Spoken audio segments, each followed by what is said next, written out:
Good afternoon, everybody. It's about 1:30, so we should go ahead and get started.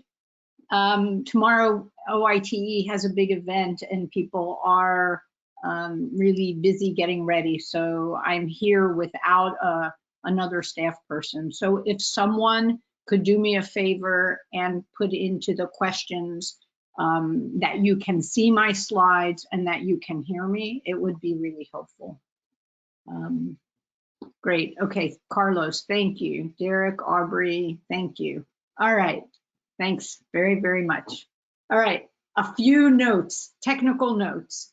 If your screen freezes or you suddenly can't hear, quit and rejoin. Assume that it is an issue on your side.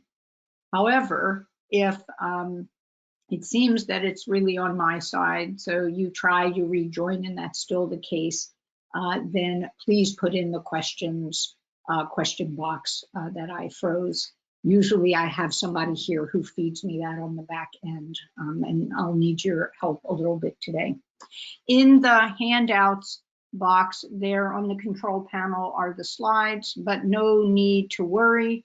If you don't pull them out and you want to find them in a day or two, rest assured that somebody in the OITE will send an email that will contain a set of the slides. One other thing is we'll be using the question box. You should go ahead and put questions in as they come up. Usually, having done this talk many, many years, I know that it's helpful to pause at a few places along the way to answer questions. But assume, that I'm going to get to, things like the actual interview format and what questions you can expect. Assume that I'll get to those later. So hold your questions in the moment to things related to what I'm talking about right then, not sort of worrying, is she going to cover this or that? At the end, I'll take other questions, and if I missed something, I will address anything that I missed. For those of you who don't know me, I'm Sharon Milgram, and I direct the NIH Office of Intramural Training and Education. And today's topic is interviewing for academic faculty positions. And I just wanted to start with a question that I normally ask. I do this sometimes using polling software, but this time we'll just use the question box. So what is the first word that comes to mind when you hear the word interview?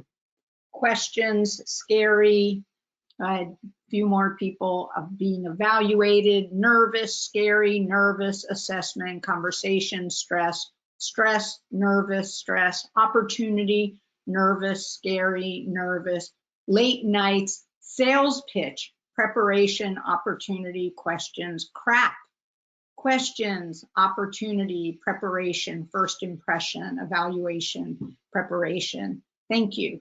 Exhausting, that's one that I haven't heard in a while, but it sure is. And in fact, over time, we've asked this many, many times and been able to put together this wordle where stress and anxiety are some of the biggest words. There are actually lots that were mentioned sort of from the positive side, like opportunity.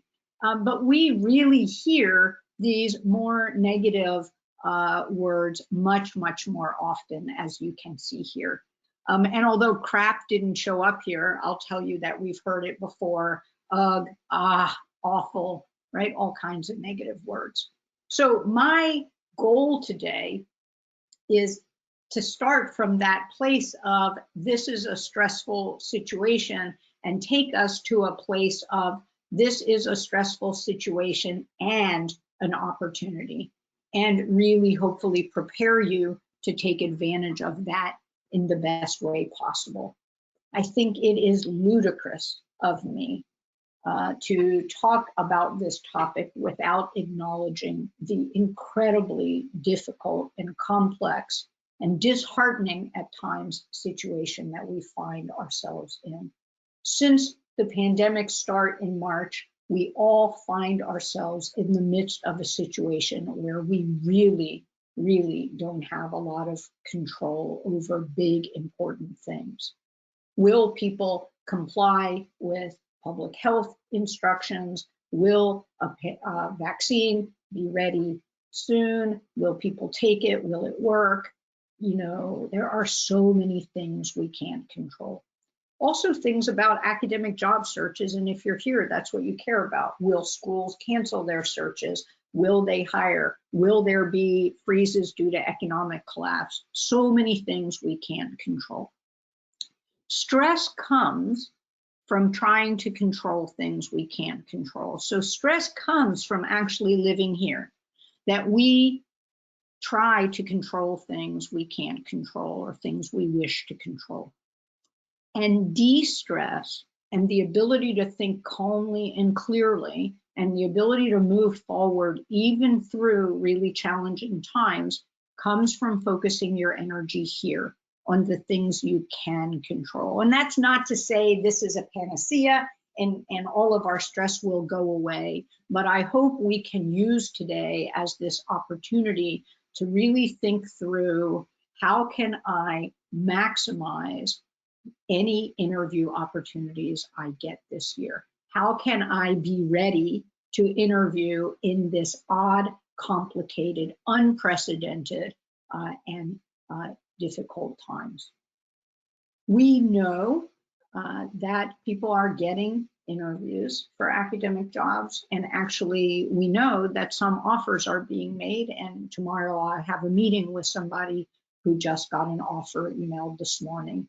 We know that good things are happening, but we also know that these are challenging and difficult times. And so I'm going to try to walk that line between like Pollyanna positivity and doom and gloom.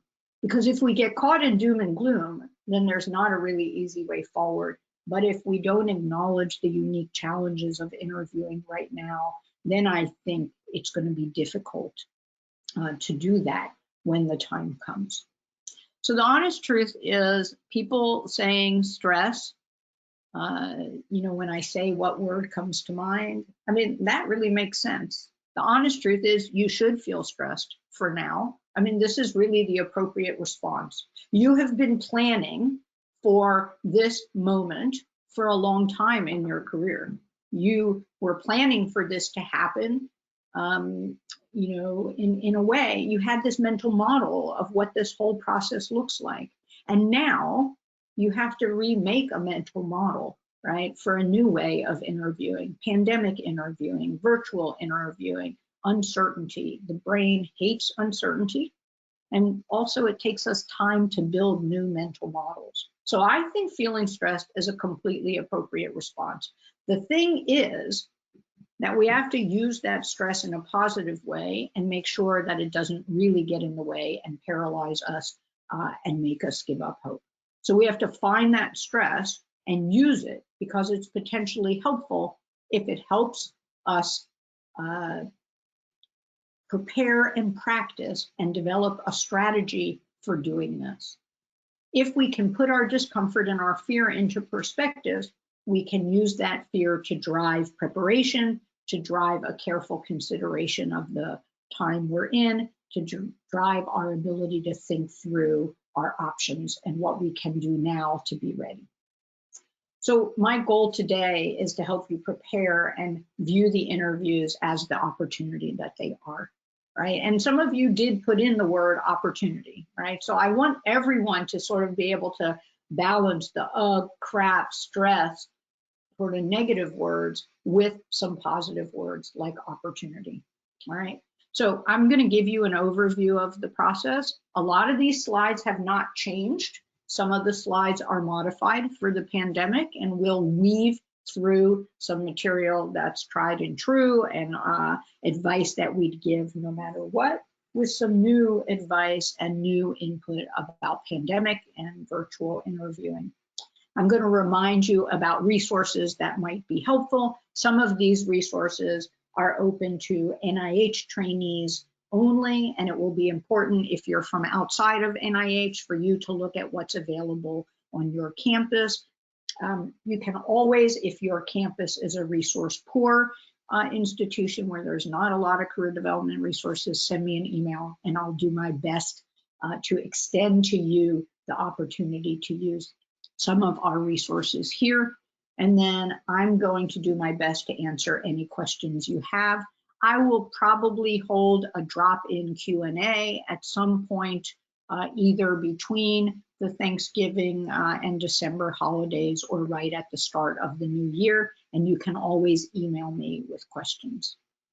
So I just want to start with some advice, still addressing that issue of stress. And I think there are some things, we tend to want to get into the nuts and bolts and the sort of nitty gritty of the interview. But if we ignore the discussion of stress and skip over it, we're never really our very clear problem solving self around the interview. So I'm going to talk a little bit about calming your stress in advance. If we don't start in advance, it doesn't happen the day of. And one thing is, given that we are in unprecedented times and there will be so much more reliance on virtual interviews, I think that a big element of calming stress about this process is being proactive and really thinking through all elements of the virtual interview format in advance. And I say that with a little bit of chagrin. I had a really important meeting this morning. I actually got up early to sort of center myself and be ready for the meeting, but I neglected to make sure of all of the virtual platform things. I logged on and a warning came up that said, you need to update to a new version of this platform, right? That is not a good way to start an interview. So I want you to really think through all elements of the virtual format. One thing is to find a quiet and professional place with few distractions, the best Wi-Fi possible. Know the list of where you're going to go to, whether that's in your house or on your campus, so that you're not panicking last minute trying to find a place. You want to avoid my mistake about software. I didn't update to the latest version, and you want to test things in advance. You want to test things around times when you might have an interview. The lighting can be really, really different. In the early part of the morning, you could end up being totally in the dark if it's raining outside, or later in the day. You want to start thinking about all of that far in advance. You want to make sure you have a background that works. Many people have been interviewing, many of our postbacks interviewing for graduate school and medical school in the lab, but the busyness of the lab bay behind them can be distracting. So we're getting some already feedback that people are needing to deal with things around the background and the lighting. You want to make sure that the height of your camera, computer, the camera on your computer is appropriate, and that it makes it easy for you to look into the camera, because that's an important part of this. So you might want to look into one of those ring lights or practice. I have the Art of Indian Cooking underneath my laptop when I give webinars, because it makes it much easier for me to know how to where to look. You want to do things like practice your virtual handshake and asking and answering interview questions online. So many of us have taken the attitude of, I'll just turn off my camera and be in the background. And that might work for a webinar, that might work for a branch meeting, that might work for some things, but it's not going to work for an interview. You're going to need to be really present and connected, and that can be, that takes some practice. I want to talk a little bit about a virtual handshake and what I mean by that. And so really, we make judgments about people really quickly. We see a few things, we take note, and we are already making a judgment. So a virtual handshake is what you're going to do in that first moment of connection. Now, a lot of times while I'm waiting for Zoom to come up, I'm on my phone, right? That's a lousy virtual handshake. You put it down, oh, hey, good to see you. What I mean by that is that this is what you're going to do when people first get on and you notice that their audio is connected. You want to lean forward. You want to look right into the camera. Hi, it's good to see you. I'm really glad to be here, right? You just want sort of that entree to the meeting. A lot of people say, and you practice this on Zoom when there's nobody on the other end, you can practice with other people. You want, if you can, to convey with your hand sort of a connection. And so often at the start, I'll lean forward, look into the camera, and put my hands out, sort of in a, it's good to see you. You also want to practice answering and asking questions online, because there is this odd timing, right? That especially if it's 2 or 3 faculty over a less formal thing where suddenly people are talking over each other, and you want to practice responding to questions beyond the content, sort of how long do you pause after the question is asked so you don't talk over the last bit of the question, and when you're answering questions, how you watch them to see if they might have a question or you might need to pause. A lot of the cues that we would get in a room are gone, and so we have to get better at looking at people on Zoom or whatever platform is used and trying to make a connection. There may or may not be some social activities or gatherings during a virtual interview, but just in case there are, I encourage you to do some of these activities, camera on, engaging, practice speaking, because you don't want it to be the first time in the midst of an interview. And then there's a lot of stress around clothing, and everything is harder right now. And so you want to make sure that you've thought through what you're going to wear, and you want both professional tops and bottoms. None of the funny interview shirt with shorts or pajamas, because you might need to get up, your camera might be tilted. It's just a really, really risky thing. And while it may be funny as a meme on social media, it's certainly not funny to someone who's thinking of moving you from NIH to their institution with a startup package, a salary, etc. So one part of this is just calming stress around virtual formats by being on virtual formats, by paying attention to lighting, sound, etc. It is harder to come through as enthusiastic across the internet. And while you don't want to come off as a caricature of excited, oh, I'm so glad to be, this is so great, right? You can overdo it. You also don't want to come off as too flat and struggle to connect. And I think a bunch of dealing with that is practice. So that's one thing about calming stress. Another is to focus a little bit on your stress management and your resilience right now, whether that be healthy eating and sleep, too much caffeine, the use of stimulants and depressants. We all need to exercise even as the cold weather comes in. One of the pieces of data from the pandemic that is so clear is the benefit of people moving. We are all moving less now, even those of us leaving to go into work. We're still moving less. And those of you who do computational things or epi and you're not coming in, or you're only coming in 1 day a week, you're really moving less. To calm your nerves in the moment, you need some strategies. Mindfulness might be a strategy that you choose to explore, deep breathing, mantras, but you need some ways to calm your nerves in the moment. You also need ways to calm your negative self-talk and your imposter fears in the moment. And if there are other things holding you back right now, I mean, the pandemic has been difficult, and for each of you, difficult in different ways.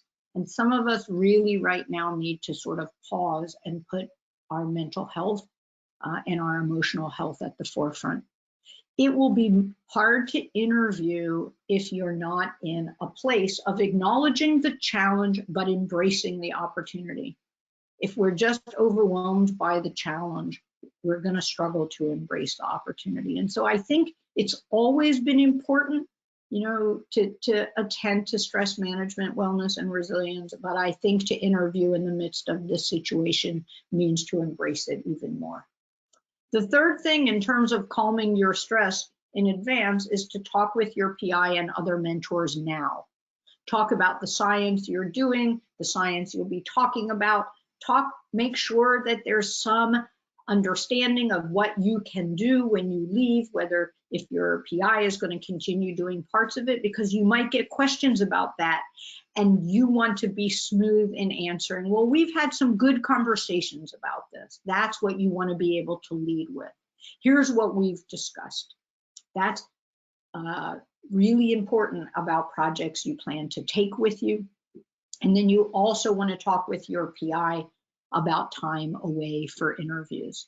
This is a really important conversation, all of it around the science, projects, etc., because the bulk of questions for academic jobs will be based on current work, whether that be teaching, clinical, or research, and how you will take your current experiences and bring them to a new institution. If your PI is not supportive and there's been tensions in your relationship, a good part of calming your stress is to talk through how you're going to address that, what other mentors you're going to be talking with through this process. The fourth thing about dealing with your stress in advance is to be really thoughtful as you accept invitations to interview. And I'm sorry about that typo there. That word schedule should have been gone. So I think people have this feeling of, oh my gosh, I got an interview. I can't believe they want me. I have to accommodate whatever they ask. But you don't. Don't say yes if it's a terrible week. Right? So when possible, schedule interviews when you have help at home. If that's an issue, if you're juggling family and Zoom school and daycare, right? You want to schedule interviews when you have some help at home or when you can easily get away from lab work for a day or two, or both of those, depending on your circumstances. And so one part of managing the stress is acknowledging that you have the right to do that. And I'll talk a little bit more about how you might ask for a different day or time. And I'm not saying you always will get it. Somebody might say, well, we're doing pre-interviews Tuesday and Wednesday. Those are your two choices. And then you'll have to take a deep breath and figure out if you can make it work. But I want you to accept that you have some control over this and that you can ask. And then the last thing in terms of calming stress in advance is to use resources. Resilience, job search resilience, is about people plus process, and the process is using resources, right? So career counselors, wellness advisors, some of the wellness activities might be great places to practice some of those, being in social activities in Zoom. On the OITE YouTube channel are lots of webinars on stress management, on resilience. Imposter fears and cognitive distortions come up a lot during people who are interviewing, and there are many tapes on all of those topics. If you're at NIH, we have drop-in resilience groups. The schedule all the way to the end of December just went up online today.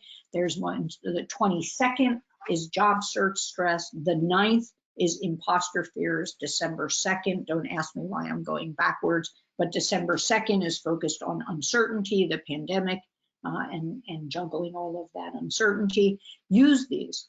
If you are feeling really stressed and negative, better to work out your negativity in that group than to show it on an interview. And then we have the Resilience series, which is for NIH and non-NIH trainees. The next one in December is on assertiveness. And then we have feedback, resilience, and then we end with mentoring and managing up. And everyone is invited to join. If we focus on some stress management in advance, it leads really nicely into stress management the day of, right? You got to calm your nerves. It's like a certain amount of nerves helps us interview well. And it's a really fine balance, and we can tip over into, I'm so nervous, I can't actually pull my thoughts together. So leading up to the interview, you want to be cautious and careful about continuing to implement your wellness strategy. The day of, I encourage you to get up and do whatever it is that is one or two of your go-to stress management strategies. So anytime I have a big day, I make sure to get up early and do some physical activity. Some people journal, some people meditate, some people do yoga. Whatever it is that puts you into a good, calm space.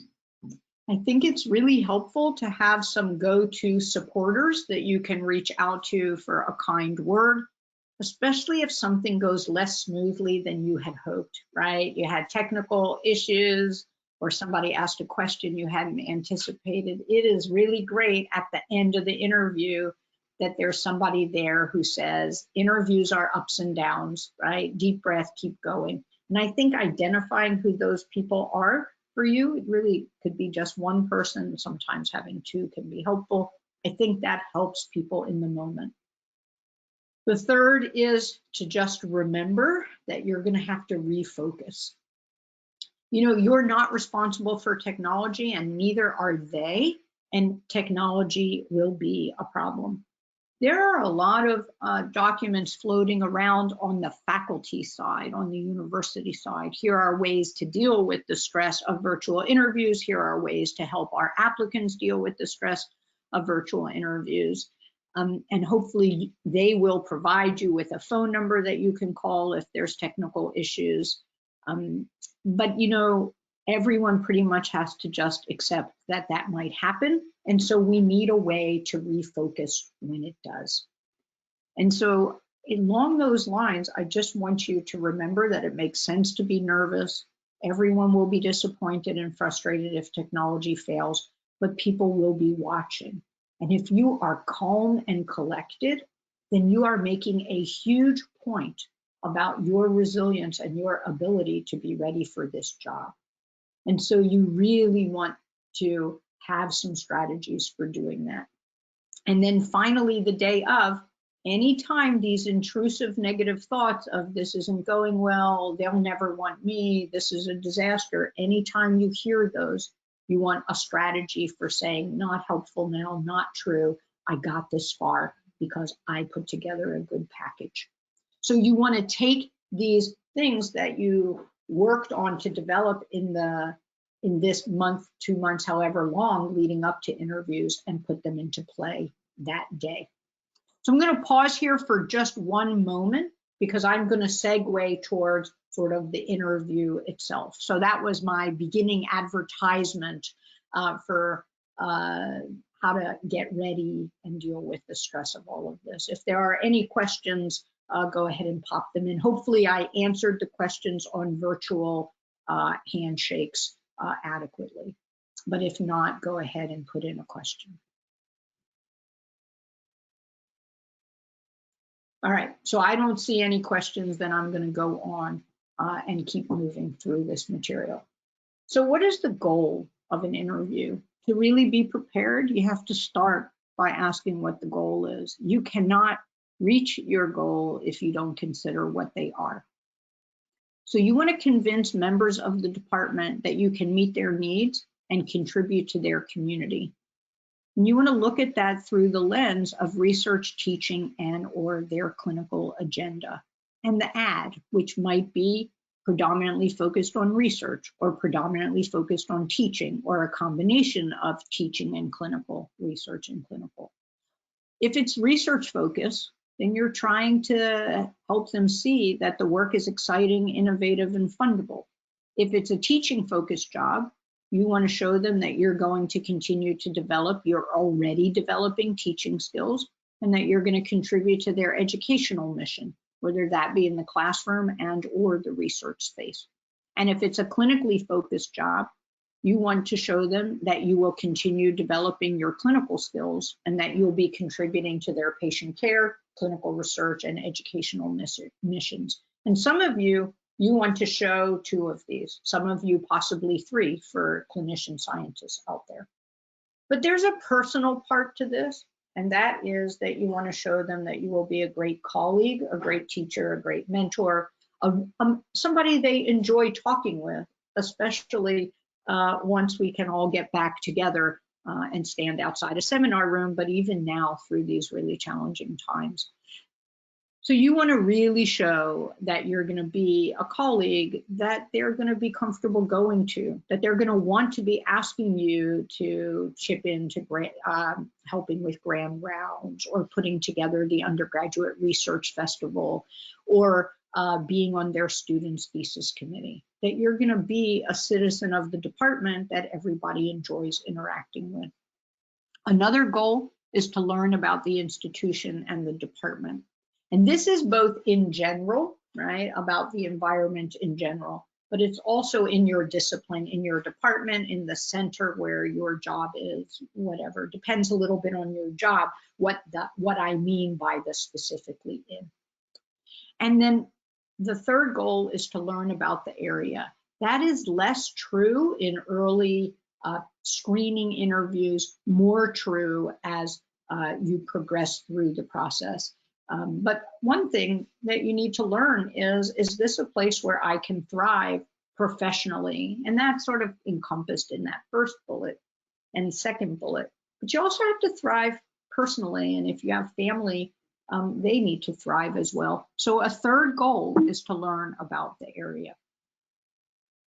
In terms of setting up interviews, you want to respond to calls or emails promptly and professionally. A lot of people believe that we do a better job of recruiting people when we make personal connections, when we call to discuss the interview, when we call to invite. So you want to make sure that you're checking your email. You know, so many look like spam, right? But you want to be thoughtful now. If you don't want to pick them up because you don't recognize the phone number and it's an area code that you don't know, just listen to the message promptly and return the call. You want to read instructions before calling with logistical questions. You know, I've interviewed a number of people for positions during the pandemic, and I'm not impressed by people who reach out, hey, I just have a few questions, and I read them. I'm like, every one of those was covered in the email that you got from the OITE staff person helping with this. So I think what happens is excited turns to nervous, which turns to brain freeze. So just pause and read the instructions carefully. And then I talked a little bit about one way of managing the stress is to think through timing. I want to talk about that a little bit more now. So you should be as accommodating as possible, but you should also be realistic regarding your schedule. If you really can't interview on that day, you should flexibly ask for another day. Thank you very, very much. I'm looking forward to talking with you. Unfortunately, Tuesday, January 4th is not a good day for me. Is there any flexibility? It is also okay to say, thank you. I'm looking forward to talking with you. Can I get back to you in a few days about the date? Right? Some of us need to go home and talk to our spouse or partner. We need to look at the lab schedule, right? You don't have to say yes right away. What you should do is convey enthusiasm right away. What you should do is respond to them right away, but you do not need to feel pressured to react right away. And I think for some trainees where assertiveness is a struggle, this can be really hard, and you sort of think, I just have to agree, or these are senior people I respect, so culturally, it's really important for me to agree. And the assertiveness webinar is, I think, at the start of December, and then the small groups will happen right after. And so for some of you, that might be a really great resource. You also want to make sure you understand the type of interview. So long before the pandemic, universities started doing these screening interviews. They used to call them phone interviews. I'm quite certain now they'll mostly be video, but some might be audio. And I'm just going to refer to those as screening interviews or pre-interviews. And most schools are doing interviews virtually right now, but some schools, much to my surprise, there are some people who have been invited for in-person interviews. And as this interview season progresses and we get later into this, it may be that that changes and more schools offer in-person interviews as vaccines become available, as we see where things are going. That said, I think it's likely that most of you will be participating in virtual interviews for now. You also should be sure to understand when you need to be available and verify time zones. So many people have gotten tripped up by not converting from Montana time to LA time to Washington, D.C. time, New York time, etc.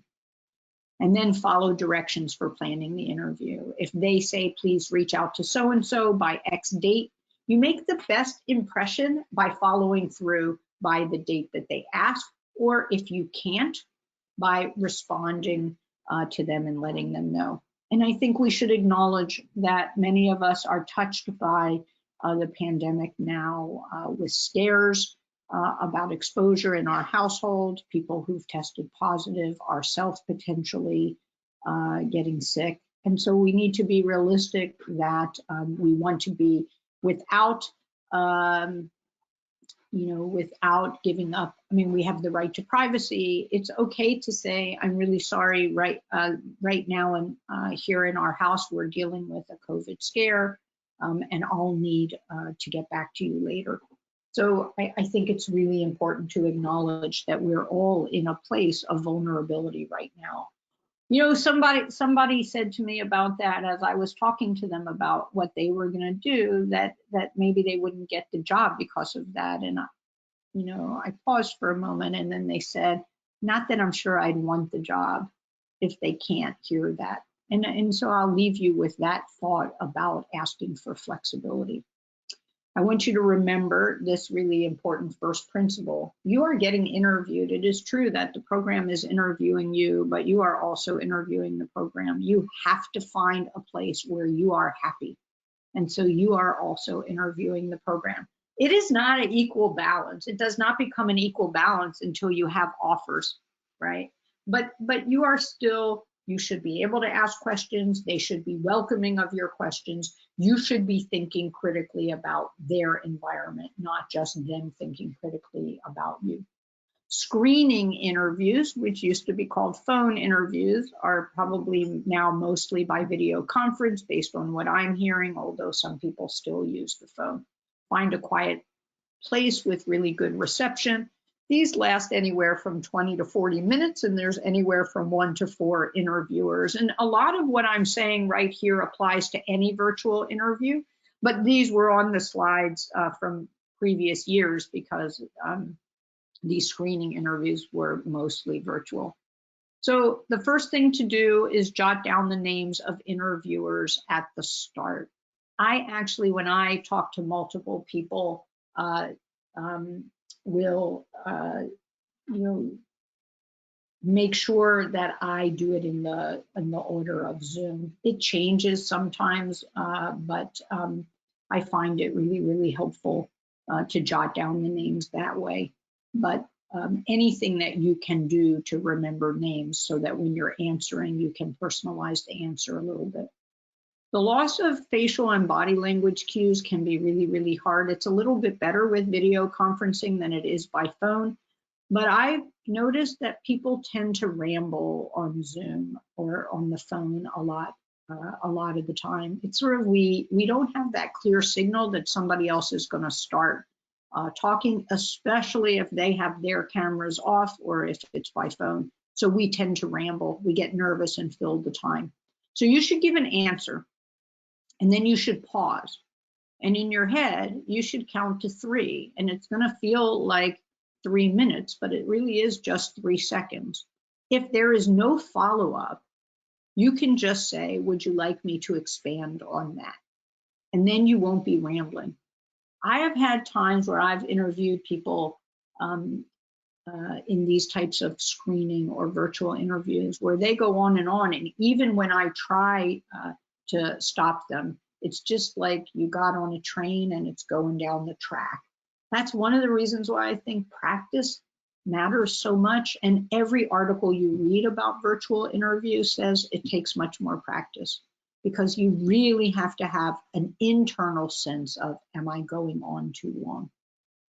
Screening interviews always end with a chance for you to ask questions, and if you do not have any questions to ask, it conveys a lack of interest. And to say, what's the next step? When will I hear from you? Is not a good question. It is a fair question, and it's the last question if you ask 2 questions and they say any more, it would be fine to say, I feel that you've answered everything. I guess my last question is, what are the next steps? But you do not want to start with that. All right. And some screening interviews recently have had people showing a slide or 2 to go over their science. So I have a little bit here on technology friendly slides, but I will talk about that a lot more later. So there's a question here about, is it okay to ask who's going to be present during the interview? And if that's okay, when do we do it? And it is okay to ask who will be there. If you get an email, we'd like to set up a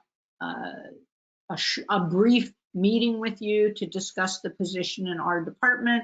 Please let us know the dates you're available. You can respond back and say, thank you very much. Here are the dates I'm available. To help me prepare, would you please share who will be there? But most places know that it's courteous to let you know who will be there, and they will let you know that. But if they forget and you want to know, it is absolutely fine to ask. There's a question here about responding to awkward and illegal questions and pointing out that people still ask them in academia. And I'll talk about this at the end a little bit. So just remind me as we get towards the end. So I wanted to give you a list of some common pre-interview or screening interview questions. They almost always start with these first 2, usually fused together in one complex question. Tell us a bit about yourself and why did you apply for this position? You want to answer that in like 4 or 5 sentences. You do not want a long history here, okay? If you only have 20 minutes, if you take 5 minutes for this, you've just used 25% of your time. And so you want to really have practiced this. So when I talk about virtual handshake, in some ways, it's that thing I talked about of thank you so much for the opportunity to be here. But think of this as your virtual, I don't like the words elevator pitch, but let's use that, okay? Think of this as your virtual elevator pitch. Now they ask, why did you apply for this position? Because a lot of schools want to see how serious you are about it. And so you want to really have thought that through. What about that position excited you? And don't say something like, well, I'm running out of time, so I'm applying to all positions. And people tell me that they've actually gotten answers like that. Where is your research heading in the next 5 to 10 years is to get a sense of where you're going. What resources will you need to be successful? That has the word resources, but it could be what clinical resources, what access to patient population. If you had a grant listed as under review or a publication listed as under review or in preparation, they might ask for that. When schools are concerned about having somebody move quickly, they'll say, when are you available to start? Now that's often teaching positions. Research positions and clinical often have more flexibility, but not always. That's a hard one, because if you give, ideally you wouldn't start for a year. You interview in January and ideally you'd have a full year. You've just missed, you've lost a bunch of time for the pandemic. There are things you want to finish. Ideally you wouldn't move in a year. If you say, well, I won't, I'm looking to start in January of 2022 and they needed somebody in September of 2021, you've sort of destabilized things. So you want to say, ideally, I'd like to wait until 2022, but for the right position, I'm flexible. That doesn't mean you have to be flexible down the road. It may be the position's not good enough and you're not willing to be flexible, but you don't want to close any doors. At a screening interview, think about it as your goal is to keep doors open. It might be after the screening interview that you've lost interest in that department and you have a right to let them know that you don't want your candidacy to move forward, but you don't want them to close them for you. All right. If it's a teaching position, they might ask some questions about teaching. These are the 3 most common ones that I've heard about from trainees on interviews. when can you teach, what can you teach, what would you like to teach, tell us how you deal with a classroom of students who all have different abilities and different levels of motivation, and then how do you develop new courses. Those are clearly for positions where a lot of teaching is going to be expected of you. And if you are shocked and you think, why aren't they asking me this? I don't want to teach a lot. Then you're not reading the ads carefully enough and you're applying for jobs.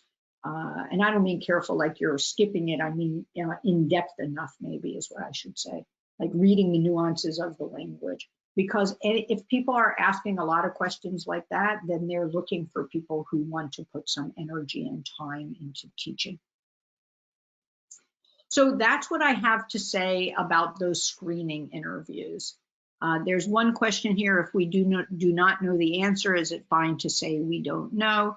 That I'm still finding out. I don't know which question you're referring to. You have to be able to explain why you picked that position. You have to be able to talk about your plans. And so there shouldn't be a lot here where you would have to say, I'm not sure, but you can clarify that if I'm misunderstanding. Is it appropriate to apply to a position this year when you hope to start in 2022, in part because most universities are not hiring this year? So if people are advertising, they are hoping to hire. Now, they still might have a lot of flexibility. And, you know, the honest truth is we're in a time of great uncertainty. Right now, the economy is looking like it is pretty stable. There's so many hopes of a vaccine that it is providing some really positive input towards economic indicators. If they have posted an ad, they are hoping to hire. It is fine that you would prefer not starting until January, early 2022. But if you say to them, I'm only willing to start after January 2022, you could close the door on a position that they hope to fill early. And while I hear you that most universities are not hiring this year, some are clearly hiring, and they probably would like to hear a little bit more flexible of an answer. Can you talk about no follow-up after the screening interview? So if you get no follow-up after the screening interview, there's some rudeness in there, but they're probably not interested. I think that that's unfortunate. If somebody asks you to take 25 to 40 minutes to prepare and talk to them, they should let you know that they have moved on to someone else. The positive feedback from the institution followed by radio silence is also a discourteous response that I hope you're not on the receiving end of. I think it is fine in either of those cases for you to send an email, one follow-up email. I enjoy talking with you. And I remain interested. Given that I haven't heard from you in a while, I'm writing to inquire about the status of your search. And you might hear something like, oh, we got caught, you know, something happened and we're delayed, I'm so sorry. And actually that happened to me. We started hiring. I actually interviewed people, a brief phone interview before we were gonna bring them into the office. The Thursday that I was preparing for the town hall on Friday, where we all announced that we were going to go home for that short quarantine, short being now 9 months. And you know, we didn't get back to them very fast. We got overwhelmed, we got busy, and we didn't get back to them. So it's okay to ping someone, and you might get back, oh, something happened, I'm so sorry. You might get back, we moved on, I apologize. And if you get nothing back, you're being dismissed and you should probably move on. When should we expect to hear a follow-up after a screening interview? You know, it can be a day, it can be a week, it can be 3 weeks. That's why I think it's okay to say at the end, after you've asked a few questions about the position, it's okay to say what are next steps, because they might say you won't hear from us for a month, and then you can relax. And I think I answered, when is it okay to contact them? It's okay if you've waited a while and you'd really like to know. If you get an offer from someone down the road and you're waiting to hear from another place, I'll talk about this a lot in the negotiation webinar. It is absolutely fine to reach out and say, I have an offer from another institution and therefore I'm writing to see about your interest. I've been asked a few times how I feel about the location of the university during the screen. I'm not sure what answer they're looking for. What answer they are looking for is that you are open to moving to that area. Some places do that because they have trouble hiring, right? They interview a lot of people and then those people say, well, I really wanted to live on the coast.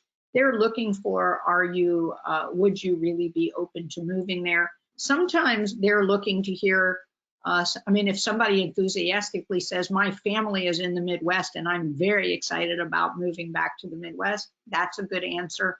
If you don't know a lot about the area, you can say something like, to be honest, I don't know a lot about the area. What I've read makes me think that it would be a fine place for me. You can say, and my family, or me, you can leave it at just me, depending on how you feel and what your situation is, but they're looking to get a sense at whether you will move. Should a thank you email be sent to all interviewers individually? When is an appropriate time frame? You know, it's interesting. I interview people, I get a lot of thank yous. I don't pay attention when someone sends one to me, and I don't pay attention to when someone doesn't send one to me. But there are people in my office who pay a lot of attention. So you should err on the side of assuming people would like one, and it is appropriate to send it that same day. The next day would be okay if you interviewed late or you were busy, but you should send it right away. You could send it individually. You could also send it to the chair and say, please convey my thanks to Dr. So-and-so, or you could send them individually. It's really up to you. I think for me, in my perspective, having done some pre-screening interviews in my lifetime for myself, when there's a big group of people and all they did was ask a question or two, it's like almost feels fake to send them a thank you. So I would, you know, it's like, I don't really know them. Thank you for interviewing me. I enjoyed our conversation, which was you asked me one question.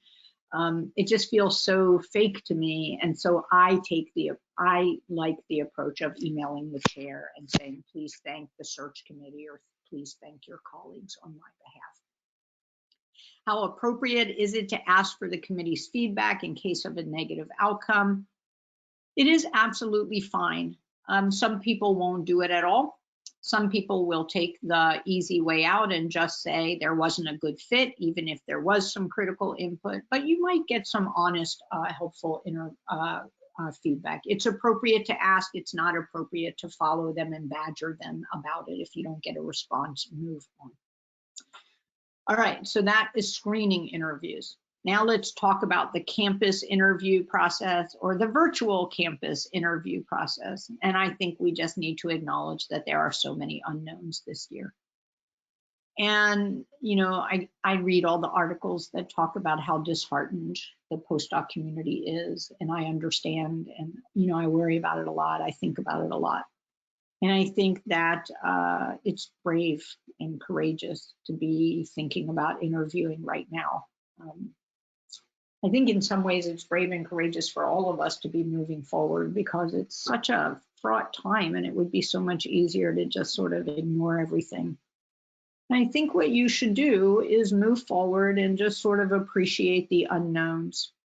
You know, life in the future will be full of unknowns as well. And while none of us would really like to learn all of these resilience lessons that we're learning right now, I think those of you who are navigating this time with a sense of calm and sort of realistic movement forward, that will help you navigate difficult funding situations or difficult situations in the classroom. I think just accept the unknowns and breathe into them. When you get a campus interview, whether it's virtual or not, you'll want to talk in depth with the department host. If they offer a chance to call, make a list of questions, get together. Read all of their program emails. If they send a tip sheet and some FAQs about technology, who can help you when there's an issue, you want all of that. You want to have read that really carefully. and you want to have phone numbers handy in case of technology issues. And most schools' best practices include providing you with someone to call if there are issues. And it's surprising to me how often people say, I couldn't find it right then because my computer froze. So print that out, have it in your book right next to you. If it's virtual, I think there are likely to be 4 types of components, maybe fewer, depending on the format people are using. There could be a virtual campus tour, a tape that they show you in advance, opportunities to interact with current students and postdoctoral fellows, clinical residents, undergraduates, depending on the job, interviews with faculty and administrators, and then seminar, a chalk talk, or a teaching talk, and I'll have a few things to say about those in a while. And I think as more and more people go on interviews, right now, most of the people that I've talked with have done or heard indirectly through the OITE Academic Job Group series are the pre-screening interviews. But I've talked to now 2 fellows myself and heard indirectly about a third that had either virtual interviews or, to my surprise, an in-person, face-to-face interview. So we'll be learning about how these shape up, and there'll be more and more out there from professional societies, from postdoc offices, and we'll keep updating all of you as we learn things. The actual interviews are likely to be a series of short one-on-one meetings. The school will most certainly set up all of the links for that. It may be one link where you stay and other people go. However they do it, you want to make sure you have good understanding and all those things I talked about at the outset. Up to date, good lighting, quiet place, etc. And there may be some group meetings and group interviews. So you with 4 or 5 people in the department, whether they be students, postdocs, faculty, etc. And so that's why I encourage you to practice some of those group interactions. It'll be interesting to see whether people add some social elements. You eat lunch together with other people. That's what would have happened, right? I don't know that it makes sense to do it virtually, but it's interesting. We're planning for our graduate student interviews, and I said to the staff, if we can figure out a way to make that happen, let's try. It's a nice, more casual way for people to interact. And then I'm like, oh, but then people have to eat on Zoom, and that's really awkward. So, we're just going to learn and see. There's a question here. What if you are invited for an in-person interview, you're not comfortable going because of COVID, health status, risk factors, etc., or just because you think that right now is not a good time to travel? I was going to make a slide on that. I decided not to. I assumed the question would come up, and I think that this is a case of really knowing our boundaries and being comfortable setting our boundaries. And, going back to that comment earlier about what if the school wanted this, and, I think I have to agree, but I don't want to. And then the comment of, well, maybe why would I want to work there then? I think that each of us has our own boundaries around pandemic and pandemic travel. Each of us has our unique situation ourselves around healthcare vulnerabilities, the people we live with, etc. And it is absolutely fine to say, I'm sorry, but I can only do virtual interviews right now. And I hope that schools would be incredibly accommodating and understanding of that. That part I can't guarantee. What I can guarantee is if you agree to do something you're uncomfortable with, that you will be so stressed that it won't go well. And I find it hard to believe. I mean, we are in the midst of a terrible surge. It is in all 50 states, right? I find it hard to believe that there's right? The CDC is asking us all to please stay home. It's hard to imagine that this is mission critical travel. And I imagine that you will be having virtual interviews. In terms of virtual interview, follow instructions. be clear regarding logistics, right? What times, all of those things. You want to make sure that you read university and department websites.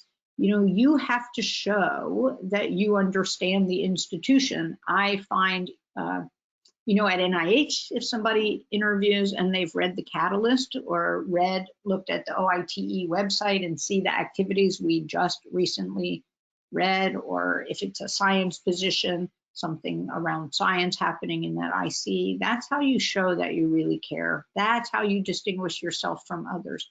So you want to be on university and department websites pretty regularly once you hear that you're going to get a virtual campus visit.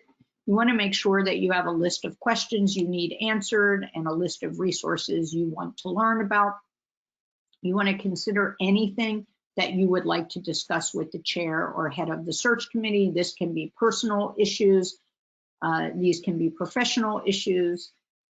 I generally suggest not bringing up very many of those in the first interview, but it's really unique to you. So one of the ones that comes to mind often right now, usually somebody raises their hand and says, what if my spouse also needs a job?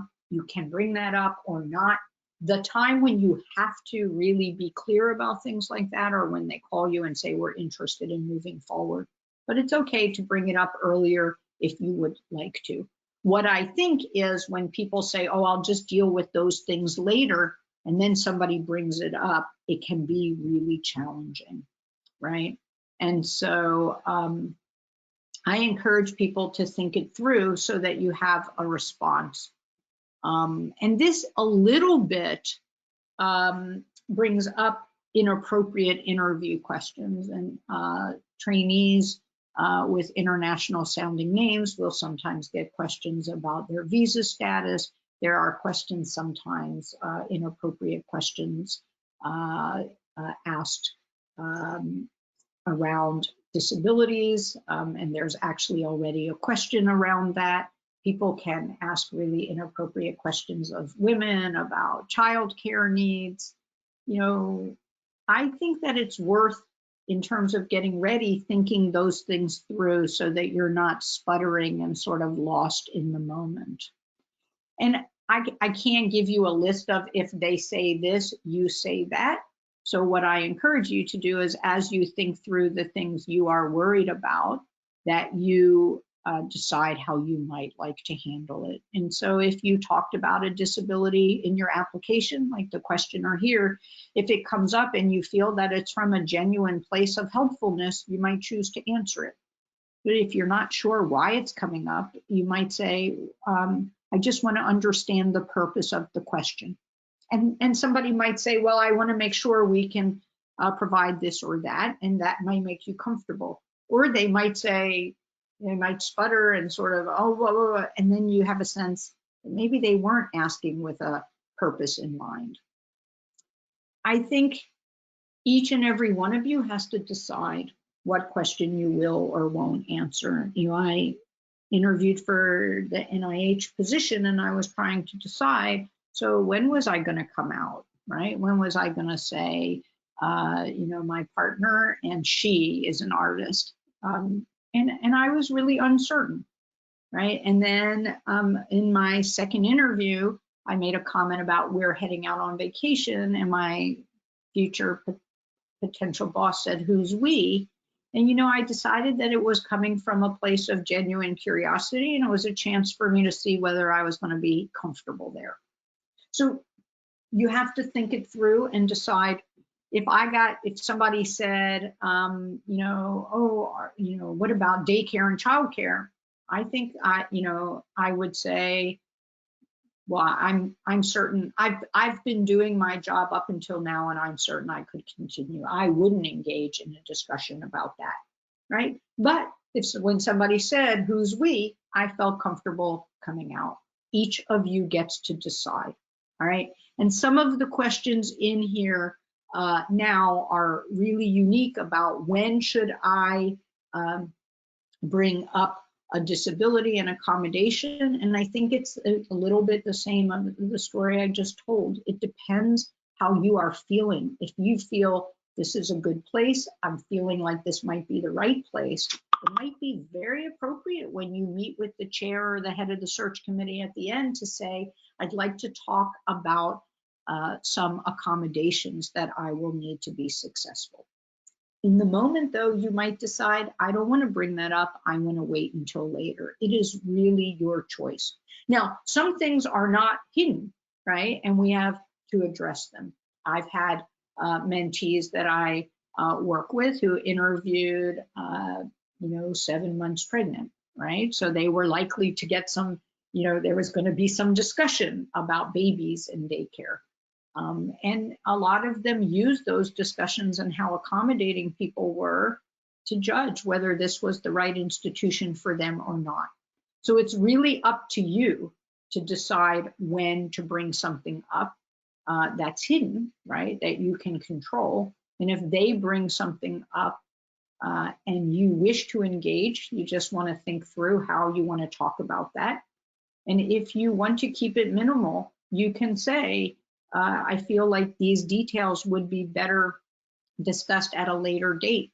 I feel confident that I can do the work expected of me. I have up until now. And I think each and every one of those situations needs to be discussed and thought through. Each of us are different. Each of us is more or less comfortable talking about personal issues. But the more you spend time preparing for that, the more you know what you're looking for and what will be right for you. There's a question about what type of details are acceptable to talk about when I introduce myself. Generally, in this case, tell me about yourself means tell me about your professional self. There wouldn't be a whole lot of personal information that you would disclose there. But, sometimes our motivation for doing a particular kind of research comes from personal or family experience. Sometimes we're interested in teaching at a job at a particular university because we were a first-gen student ourselves, and the mission resonates, and it's fine to share things like that. Absolutely fine. You always have to ask yourself, why am I sharing? If you ask yourself that, then it makes it easier to share from the right place, right? So sometimes I'll think about, when I'm trying to think through things like that, it's like, what is my purpose? Is it to put other people at ease? Is it to get a response so I can judge the environment?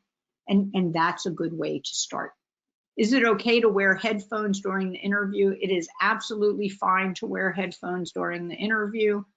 If they help you to interview successfully, you should wear them. Absolutely fine. If you have met or interacted with a faculty member at that university, is it appropriate to reach out to them before an interview to ask more about it? It is absolutely fine to do that. It is also fine for them to refuse or decline to talk to you. So I get questions all the time. Once I post a position, OITE posts a position, my policy is, to be fair, I don't talk to anybody. So people ask, oh, Sharon, I saw OITE just posted this. Can I talk to you? And my answer is, I'm sorry, no. So don't take it personally if that's their response. If it says, for information, please reach out to so-and-so, then that's an invitation to reach out.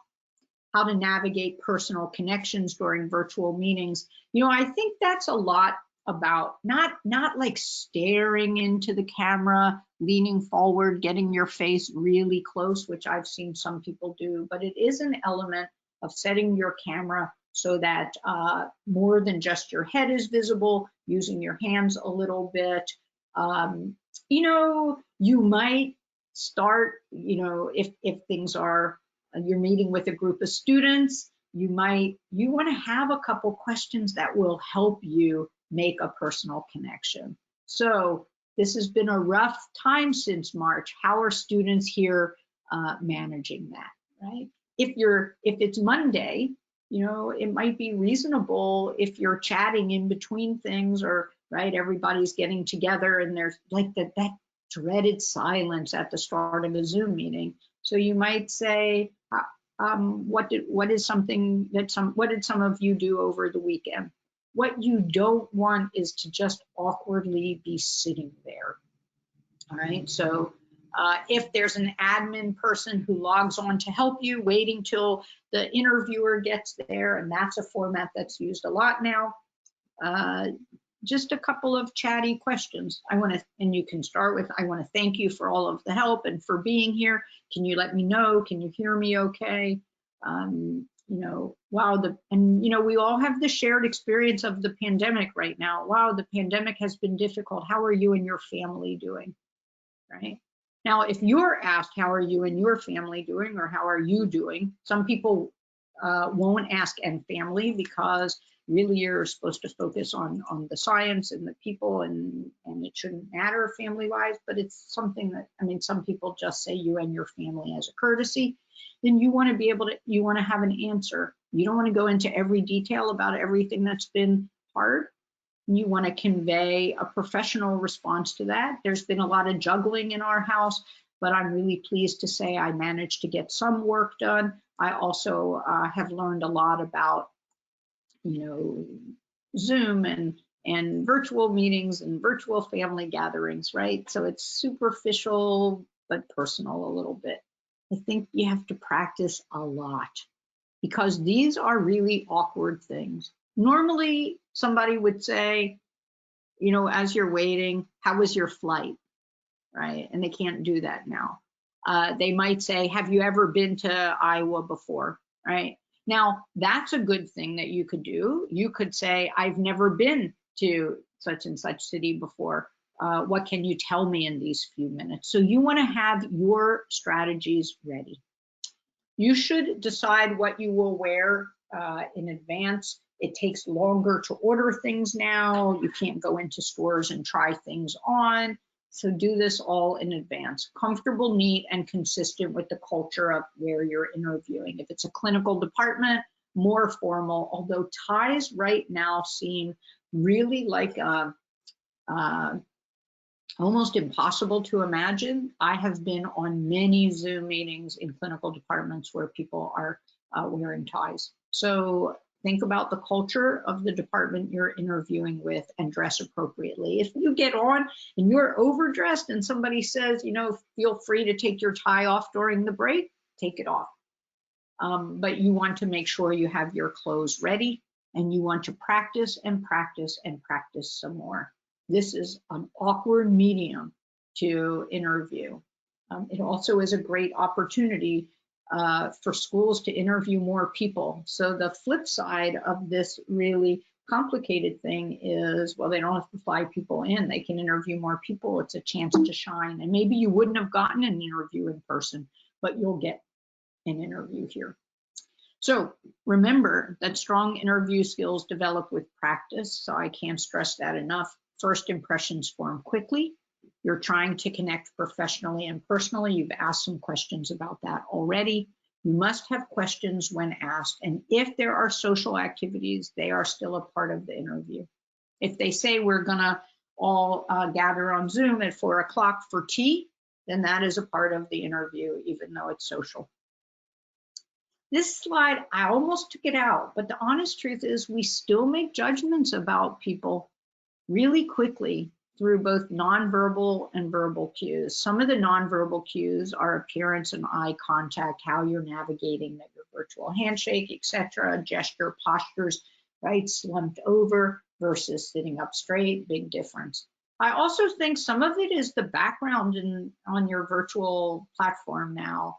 So you need to have people evaluate, is it too busy, right? Do I need to put up a virtual background of my own, a flat NIH logo? You do not want to move in and out. Don't use one of those, right, where people move and suddenly they're a part of the screen, the picture. You don't want anything complicated like that. We also evaluate people through their verbal communication, their ability to organize and express ideas, and the ability to listen and respond appropriately. So both talking and listening. Most data shows that an effective interview, you listen about as much as you talk. So you want to be able to listen as well. You might be asked about updates to your CV if you listed publications as in preparation or priority scores. They might ask you for a priority score if you said that a grant was under review. Same thing as for the pre-screening interview, they're going to want updates. You might be asked about the specific aims page of your first grant. This is one case where I think, you know, it's nice not, it's nice to consider the difference. In person, you could always just say, I'm sorry, I don't have that. I'm happy to provide it.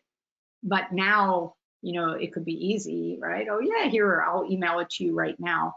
I don't think you should absolutely have to have a specific aims of your first grant. And I think if you get asked that and you have it, then you want to decide, do you want to send it? And if you don't have it, then how to handle that. So just something to think about. I personally don't think schools should be asking for that until they're really interested. If they're going to ask you to give a chalk talk, they're going to get to see your ideas anyway. They may ask you for major equipment needs, and I'll talk about that a little bit. And it is possible, if you mention that you have a spouse or partner who will need work, it is possible that they will ask for a CV. These are some things you might be asked about. These are also things that might not come up at all. And so I don't recommend that you volunteer aims pages or major equipment lists, or actually, you know, bring that up. If they don't bring it up, you don't bring it up. In terms of updates, if you had a grant that got a great score and they don't ask you about it, you should try to worm that into the discussion. You want them to know. Same thing if a paper got in and it's a really important paper. If it's a little bit of a low-hanging fruit, low-impact paper, you don't have to make a big deal about it. But some papers are really pivotal and important, and you want to bring it up.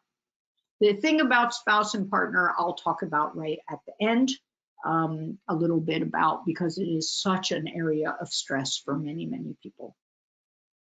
Some questions that they're likely to ask you are listed here. Some of these overlap with what I sent you, what I did in the earlier slides about pre-interviews. These will go into much more detail. There'll be a lot more back and forth. You know, where they might say, tell us briefly about your research goals. Here, you're going to get things like, where's your research going to be in 5 years? What about 10 years? What about your long term, right? When at the end, what do you want people to be able to say about your research program? So these are questions that you want to think about. Increasingly, I spent time on the phone with universities, very worried about poor quality mentoring and research environments that are harassing, unwelcoming, where microaggressions are happening regularly. So I think that in many places you will get more questions about your management skills, your approach to mentoring, how you envision running a positive, inclusive research environment, how you will help the university's mission in that regard. So you can expect questions about research, but I think that you should expect an increasing number of questions about mentoring, building inclusive research groups, research campuses, etc.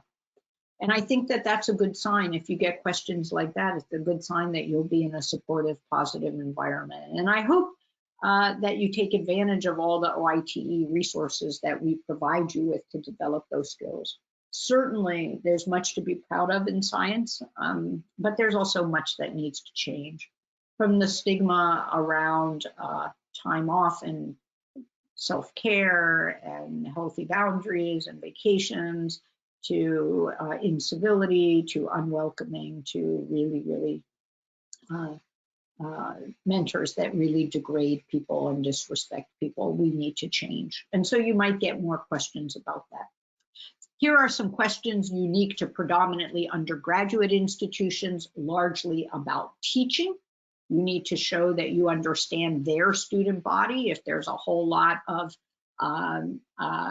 commuter students saying, you know, I'm going to I'm going to hold office hours regularly in the afternoon, right, shows that you haven't realized, well, a lot of commuter students, might have jobs during the day, or they might not be on campus every day. So virtual office hours might need to supplement. So you want to show by your answers that you've learned about their student body. And then you might get some questions about, can you teach this or that? What do you want to teach? If we told you you could teach anything, what would it be?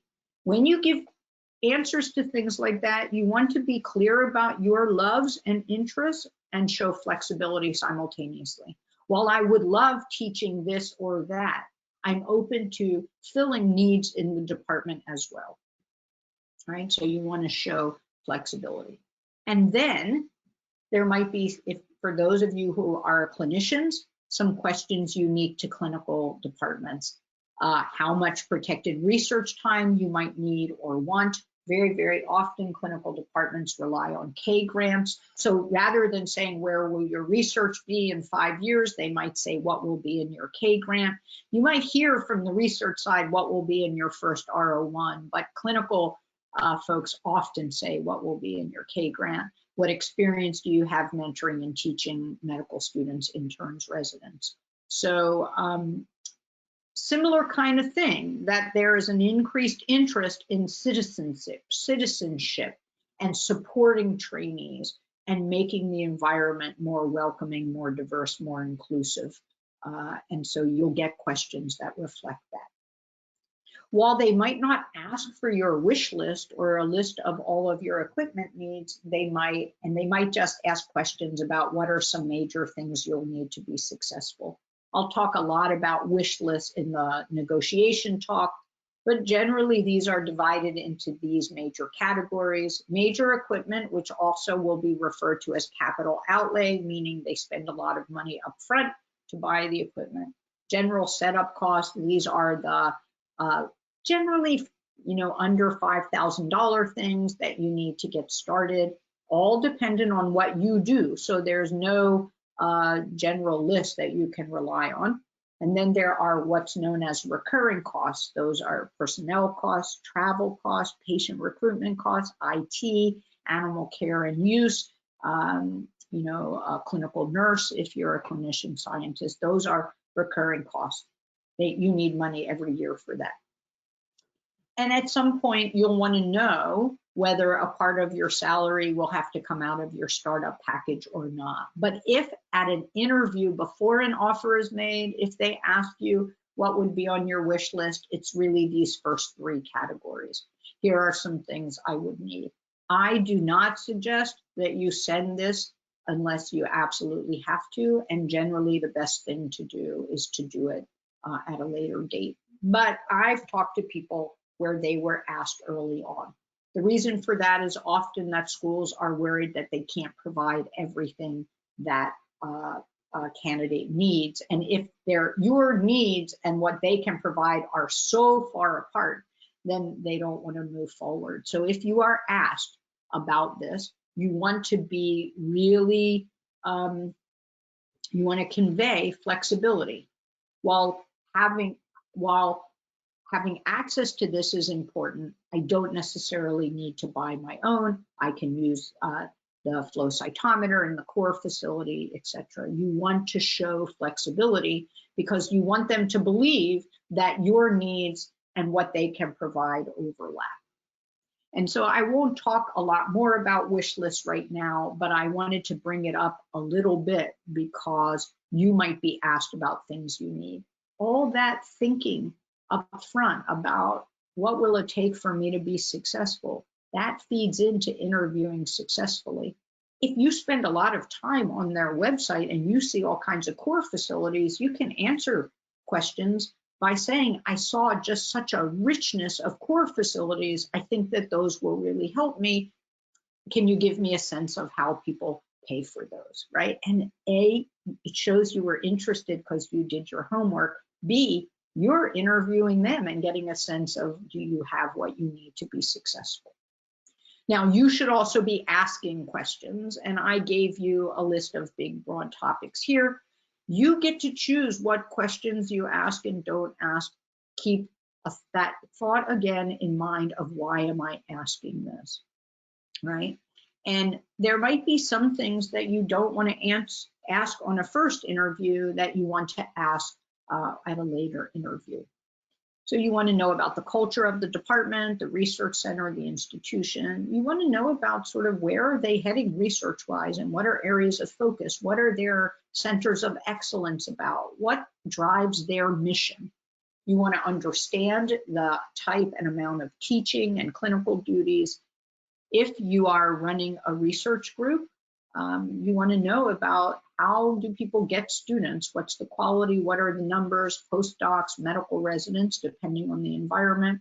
You want to know about educational resources and training grants. You want a sense of how they help their junior faculty. I think this is a really telling one during the pandemic. Have schools met with their junior faculty to talk about the tenure clock? Have they reached out to provide extra resources? Is there management training? Is there a strong office, a career office or graduate student office to support them in supporting their students? You want to know about resources and core facilities, what their expectations are, how tenure and salary policies are set. Not necessarily at a first interview will anyone tell you what you are going to be earning. That would be very rare for a first interview, but just a sense of how all of that happens. You can ask people their personal views of the department, the school, the area, the chair, and then anything important to you personally or professionally. How are the schools in this area? Is this a place that really embraces diversity, that's working hard on issues of social justice? Anything that matters to you. Access to kosher food, to halal meat, access to anything that matters to you. It could be recreational things that you enjoy. You have a right to ask anything. You want to be sure to ask about some of these things. And I would suggest that some of them you might need to ask of multiple people. I'm going to pause here and take a few questions. Do you have suggestions on answering mentoring questions? If you've had a bad mentoring experience, use it as an example or avoid the topic. If you can talk about it in a calm way and you don't give enough information that they can sort of look at your CV and sort of move back, you can say, to be honest, I've had some difficult experiences and that has made me very attuned to developing mentoring skills. It's really up to you, but you cannot badmouth somebody else. And so you want to do it only if you can do it from a perspective of calm. You know, when I talk to people who are having rough experiences, I tell them we have to deal with two things: the experience itself and all the underlying negative emotions underneath that experience. Scientists, we all learn to stuff our emotions, right? There's no room for emotions in science. But meanwhile, they're sitting there festering, and then you start talking about it and you have more steam or more emotion or more negative feelings around it. I think it's good. It's a good way to show that you want to be different, but you need to do it from a really calm place. Somebody says, I've had 3 screening interviews. I've been asked about diversity and mentoring on all of them. I'm really, really pleased to see this. I think that this is what will change science, right? And many of us are looking more and more at that. And somebody who shares they've been asked to write up Ames pages for a program, and if that's the case, just be clear and say, I'll send this to you in a week, right? Or I'll send this to you tomorrow. Maybe you're really, really close. Some places there's a question there following up. What about specific aims of upcoming grants? Some schools will ask a lot about that. Some will just do it through the chalk talk. I think starting to draft aims is a great way of preparing to talk about where's my research going to be in 5, 10, 15 years. I would not volunteer that, and I would only send it if asked. It's your intellectual property. You should hold on to those documents. If somebody asks and you're interested in the position, then it makes sense to share it but based on this, people are saying I've been asked, and I've talked to many, many people who have been asked. How much do we need to talk about previous research, future plans, teaching? I'm going to talk about those talks a little bit. I'm going to talk about the research talk and etc. in a few slides. I think that you need to be prepared to talk about all of that. But if you're asked to give a science seminar, you should stick to the science. Tie or more casual for screening interviews. You know I'm the worst person. Those of you who've seen me in person know I'm the worst person to ask. I am always the most casually dressed person. I acknowledge I have a lot of positional power that allows me to get away with that. I think it's wise if you're not going to wear a tie, to wear a button down, a button dress shirt, not a polo shirt. And that if you are comfortable with ties, it wouldn't be unwise. But I think it's also fine not to. It's really a little bit of your personality. This is more for in person, but if you are at dinner and can't have alcohol but aren't comfortable saying why, how do you politely decline drinks without seeming like a prude? You know, the way to do that is to just, when they say, would you like a drink, say, no, thank you, I'll be, I'm happy with soda, or I'm happy with juice. You don't need to give any explanation. I do think you learn something if people really push on that, right? If people really push on that, you know, that's really not a healthy sign. It's really healthy to just decline alcohol anytime, right? And it's especially healthy in the middle of an interview to decline a drink. You know, I have some dietary restrictions and I used to not tell people about them. I felt awkward about it. And then I realized that I ended most days, these weren't interviews because these are now, they were mostly, you know, I go to give seminars and then I meet with people and I end every day with a headache. And finally, I learned that if somebody says, do you have any dietary restrictions, that you should share what they are. And alcohol is not a necessary part of being a faculty member. You can just say no, thank you. If they say, would you like a drink? You can just respond with, yes, I'm going to have a seltzer water, please. Is it a possibility? It is a possibility that I might have a baby either right before I'm expected to start the semester.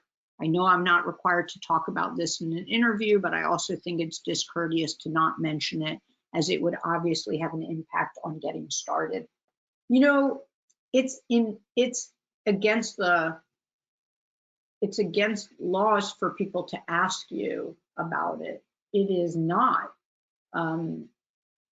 That doesn't preclude you from being open and seeing how supportive the institution is. Several NIH fellows that I've mentored decided to tell the chair up front, I want to come for an interview. I want to let you know that I'm pregnant. Here's where I'm at. And for many of them, they said it helped them pick the place they wanted to be because the chair was accommodating. And that was mostly mothers, but there was also a new father who said, thank you for this interview. This is my top school. My wife is due a week before, right?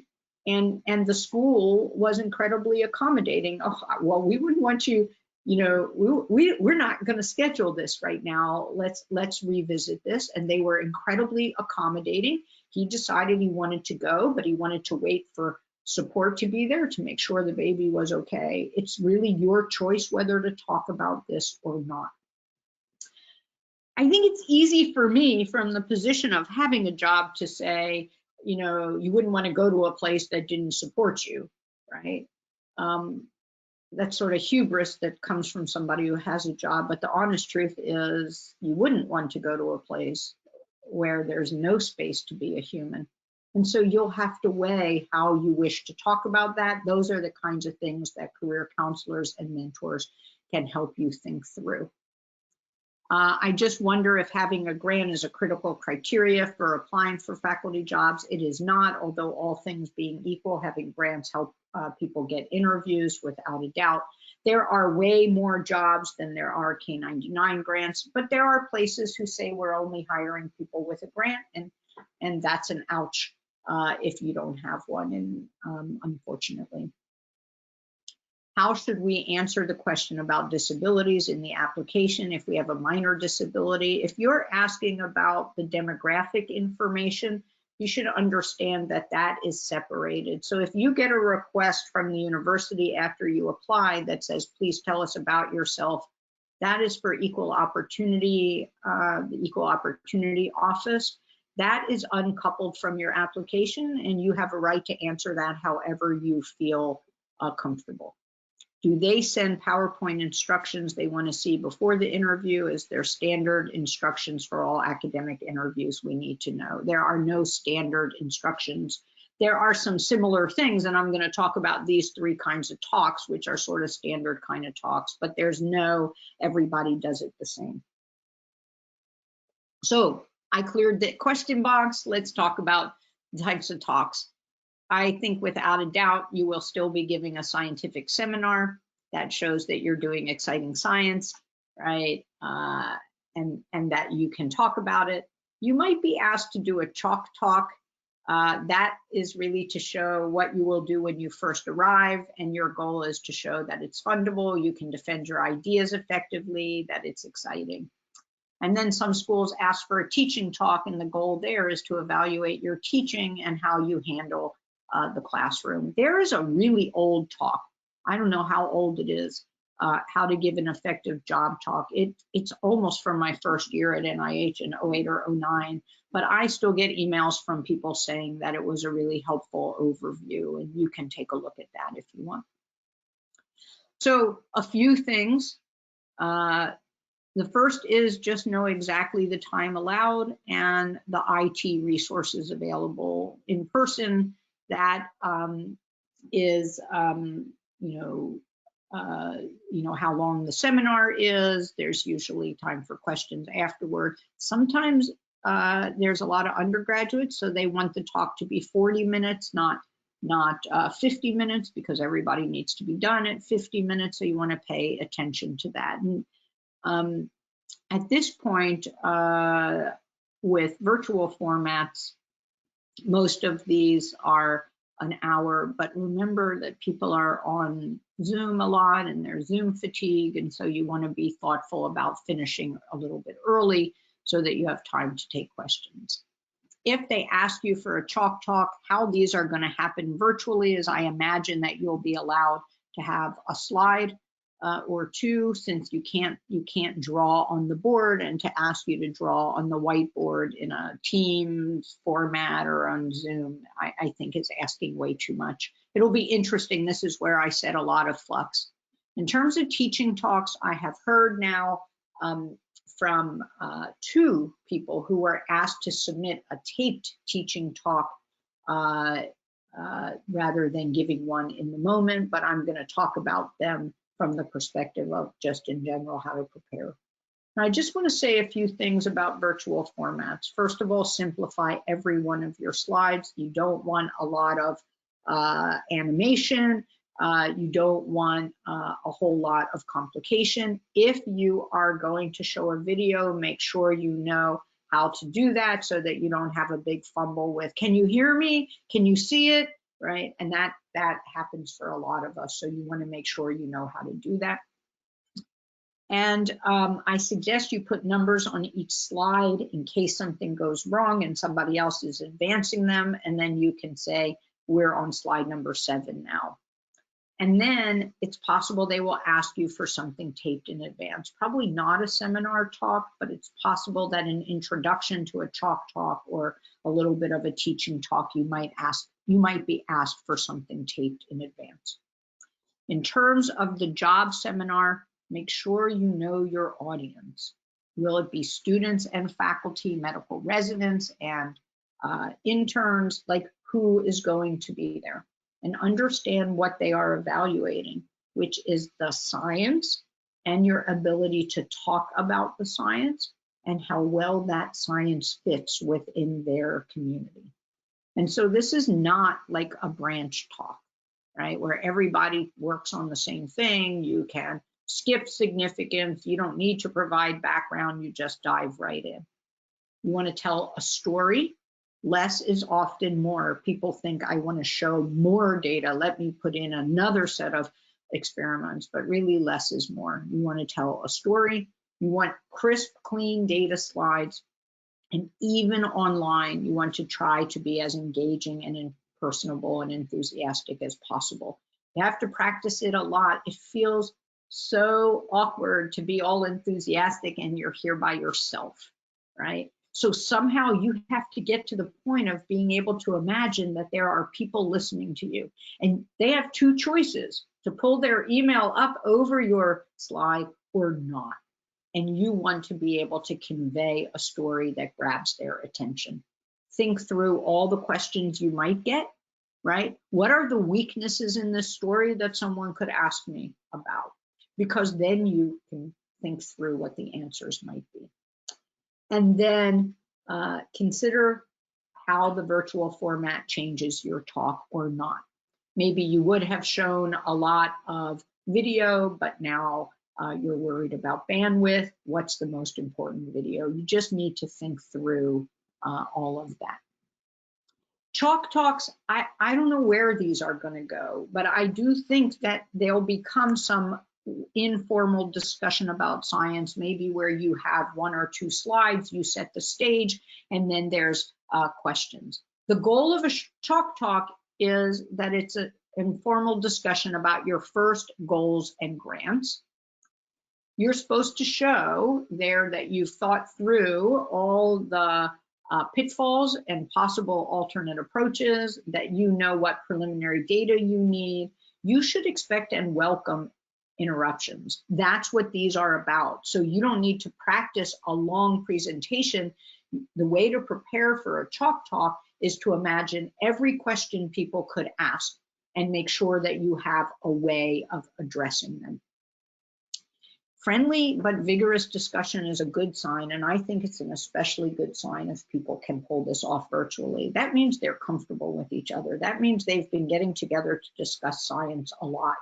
And for a lot of you, that's a really key thing, to be in an environment where people are excited about science.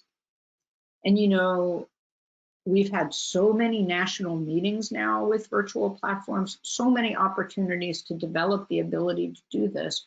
If it's awkward and they're disengaged, then this is not a high priority, and you need to know that. Everyone is watching how well you take criticism and when and how you back down. If you back down all the time, they raise a question, you're like, oh, you're right, you're right, I won't do it that way. That's worrisome. If on the other hand, they give every suggestion they give, you assertively bat it away, well, that's not the case and here's why. That's not a good sign. So this is all about how you have in-depth scientific discussions with colleagues. It tells them a lot about you, and it tells you a lot about them. You need to know the format used, and here it says some departments use slides and some use a whiteboard. Virtually, I am certain they all will use slides, but we'll have to see as that evolves. You should be starting now. Mapping out aims, we already talked about how helpful that will be. You want to be talking with colleagues and mentors about where you're heading, what you're going to talk about. You want to plan and practice just at the start. You want this to get off to a good start. So you need to know what your model is, right? And how you're going to use that model throughout the discussion. You want to have your aims listed and refer back to them throughout the discussion. And practice with colleagues who will give you a hard time. Also, if your institution is hiring now and there are chalk talks happening, you should attend them. If you can attend them, you should attend them. That gives you a sense of, I mean, you can ask, how did I feel excited about that person's work? How did they do? Did they feel defensive? Did they, ignore the questions, etc.? Now, teaching talks are about seeing how well of a teacher you are, or how good of a teacher. That was some bad English. It may be that they give you a specific topic, or you may get to choose a topic, choose something that you know about and can manage. If they give you a topic, you are stuck with it and you'll have to make it work. Know about the students in advance. Are you talking to Even if it's a send us a tape, you want to know, am I talking to first year students? Am I talking in a small honor seminar to biochemistry majors? You need to decide how formal versus informal you will be. This is a little bit to the classroom, how high tech versus low tech. You know, will you embed polling software into your presentation, or will you do what I do, which is say, just type into the questions box, right? How are you going to handle stuff like that? If this is in the future in the classroom, if there are students in the front and faculty and administrators sitting in the back, you are talking to the students. Right now it's all on Zoom, and so you want to read as much as you can about what has worked in Zoom teaching. I mean, we know a lot now about what's working and what's not working. And just keep in mind, if you have a way to make this more than a lecture, that's a good thing. If they ask for a lecture, then obviously that's what you're going to give them. It depends on the type of teaching. You can ask to speak with somebody. You know, should I model a think, pair, share? Should I model a little bit of polling or not, right? It's really, you'll need to think about how you want to do that. The way to prepare for a teaching talk is to practice. The first thing is to think through the exercises, activity, the material, what you're going to teach. You want to talk to undergraduate faculty at comparable institutions, and then you want to start practicing. And you can start by practicing with colleagues, but eventually you want to find some undergraduates or some postbacks, right?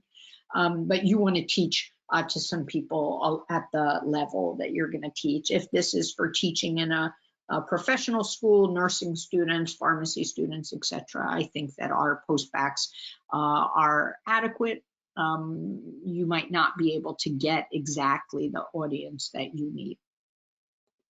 That's what I have to say about those. I think you need to wait and hear what schools are asking you to do, what their parameters are, and adjust. One of the biggest things coming out of the pandemic are people who are flexible and can adjust. Now, if you are on the job market and so is your spouse or partner and you need 2 jobs, you have to decide when to discuss this. But I'll say overall, it's best discussed with the department chair or the head of the search committee. A lot of people choose to bring it up, but some people decide they don't want to bring it up unless they get an offer. And there's really reasons for both, and it's really up to you. But if you choose to bring it up, you want to be positive and bring it up from the perspective of, we're flexible and really hoping to work this out. I wanted to let you know, to give you, you know, some advance notice. You want to have discussed this with your partner. You know, sometimes one person is leading and the other person will take a slightly different position to make this work. Sometimes 2 tenure track positions are what people are looking for. Sometimes they're both in the sciences. Sometimes one is in the sciences, one is in the humanities. But you want to be clear. If you're going to bring this up, you want to be clear about the types of positions your partner will accept. But remember I said about the timing, you want to keep the door open. About the amount of startup, you want to be flexible and keep the door open. Same here. So you might say, ideally, he will also be offered a tenure track position, but we are open to a research track faculty position for the right place. Again, you're not backing yourself into a wall that that's all you're going to take. You're keeping the door opened. And if you are going to bring this up, you need to be prepared to provide a CV or resume pretty quickly, shortly thereafter. I talked about primary interviews. There may be secondary interviews that you're thinking about. My hope would be that schools will be thoughtful to give you a chance to have secondary interviews after when travel is safer. But, you know, I know people, myself included, who have taken jobs after one visit. It depends. Sometimes we know enough about a place, or we got a good enough sense through the interview that we really want to be there. I think that's going to be harder with virtual first interviews. So my hope is second interviews will be in person. We just don't know at this point. Here's where you will do a lot more discussion about your startup list, about core facilities, shared equipment, salary, benefits, funding, tenure, all of these other things. And we'll talk a lot about that in the negotiation webinar. I don't know when that is, but it'll be in the winter sometime. So you have to manage the process, and you have to manage the stress of the process, and you're doing this in the backdrop of now 9 months of a pandemic, racial injustice, climate disasters all around us, an election that was intense and partisan, and where we don't have clear, simple ways forward at this point. Like, we are all dealing with a lot. So develop an organizational system and a way of doing this. If you are an NIH fellow and you feel that our policies for extensions are getting in your way, please reach out to me. You know, you want to look now, but we need to be realistic. So develop an organizational system and a way of applying. Talk with mentors about the broader issues. Open dialogue at home if someone is moving with you about sort of timelines, how things will happen, how you will decide, all kinds of things. I talked a lot about wellness resources early on. I know you're all tired of getting my emails about stress management and wellness. I think in my career, I've never been as certain that I'm right about something. And that is that if we were a community that embraced wellness and stress management a little bit more, we would be better off. So I apologize if I make you crazy, but I'll plug them one more time and be proactive along the way. You can practice chalk talks and job talks at the institute level and special interest groups and retreats. You can do mock interviews at the Career Services Center and OITE. Hopefully those of you not at NIH have similar offices in your institution. We will be looking for people to do virtual mentoring this summer. There might be some teaching opportunities. FAES also has teaching opportunities, and there are many, many resources on our website. And somebody told us that 3 for 3, they were asked about mentoring and diversity, our workplace dynamics series, the management boot camp, our mentor training. All of these things are home runs in that regard, to say, I am learning about this material. I am really doing my best to be a good manager and mentor from the start. I also think the resilience series and a lot of that will prepare you to deal with the intensity of supporting others as you do your own work. So I'm going to take some more questions. We have a few more minutes. If I prefer flexible work hours and there's no instruction in the application, can we discuss it in the interview or keep it for later? And do I need to mention why I want to do flexible time? You know, generally, when you run a research group in academia, you have a good bit of flexibility. There's management implications for not being around and running unusual hours. And I can't answer that much beyond saying you need to think through what you mean about that before you decide what to do about it. But there is some built-in flexibility. How many slides should be included for future directions in the job talk? Should the specific aims be briefly described? Some people do that. I actually think it should be about 75% past and present work, 25% where you're heading, but not a lot of details about where you're heading. And I personally, when I watch seminars, I'm not really engaged by long, big, thick aims. But some people like to show their aims. If you can come up with a way to show them that is easy for people to understand, it can be a good strategy, but there's no requirement that you do that. How much should your job talk change? How much should a job talk change between different schools? If you can connect your work to the broader work at that university, it's a home run. Often you don't need slides to do that. Often you can do that just by mentioning, I'm glad to be here. I'm going to talk about this, and it excites me to be talking about this area here because you do so much work in that area. I see great collaborations. Sometimes, though, At one school, like I had a postdoc in my lab, she interviewed in cell biology departments. She could give one talk. She interviewed in a vascular biology department. Only one subset of her work was on vascular biology. So she really reoriented things to address that. So sometimes it will change a lot. Sometimes it won't change as much. How much should I tell about myself?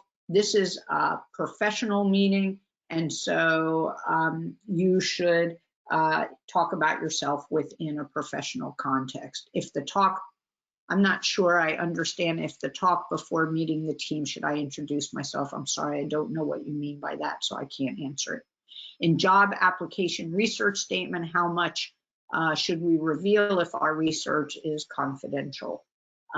You know, you're not going to get a job by saying, I have great data, but I can't share it with you. On the other hand, if you are working on something and being proprietary and confidential is a part of it, then you have to come up with a way to do that that's respectful. Hopefully, it's not everything you do that you can't talk about, because it's very, very hard to move forward if that's the case. If my current contract is not ending soon, but I am happy to accept this job, what is the best answer for when I want to start? Should I bring up that my contract will end by 2022? I think that it has nothing to do, I mean, yes, of course, for all of you, knowing when contracts end and when you have to move on is a part of deciding your strategy. But when would you like to start? If you are totally flexible, you can say, the honest truth is I'm very flexible, and for the right job, I could move very, very quickly. You don't have to get into contract things. Can OITE review your application if you're a fellow here at NIH? Someone in the OITE can read your application. There's a taped webinar on the YouTube page about putting your application packet together, and you can check out that. Do you have any idea if NIH J1 visa holders have trouble in getting faculty jobs? I have mentored myself many visiting fellows on J1 visas who have gotten academic jobs and sponsorship to remain here and transition to an H visa, and that has often been supported by the university that hires them. Lately, much to my disappointment, I have heard of some places who've said we can't support international fellows. Some say we'll pay for you to do all of the processing outside yourself, but many of our international fellows get academic jobs. It's important if you are an international fellow and your contract ends and you think there's a gap, to talk to the international services at your institution and find out what your options are. What recommendations do you have for preparing for the job market the year before you go on the market? I talk about this a little bit in the putting together your packet. I think getting a little bit of teaching experience, starting to work on your mentoring, management, and leadership skills are really good so that you can answer questions like that. Getting involved in collaborations, thinking about what is it that I need to have to put together a compelling application, right? Sometimes there's like a piece of data or a reagent or access to a data set that is really critical. And the sooner you arrange for that to happen, the better. And so I think those are the things to do the year before. So I have totally cleared the question box. And so with that, I am going to wish all of you the very best. I know that none of you, in thinking through the perfect scenario of your research career, said it would be great to interview for academic jobs in the middle of a global pandemic. I think that we're asking a lot of our trainees. If there is something that we could be doing to support you that we are not doing, please send me an email. I am really trying to strongly advocate for flexibility, everything that it's going to take to keep you optimistic in your future. We need you. I mean, if anything, this pandemic has shown us how much we need science and scientists. And so please reach out and let me know what I can do to help. And so with that, I will thank all of you for the work you do in research labs, in mentoring, in building inclusive and welcoming research environments. So thank you, everyone, and take care and stay safe and same for your families.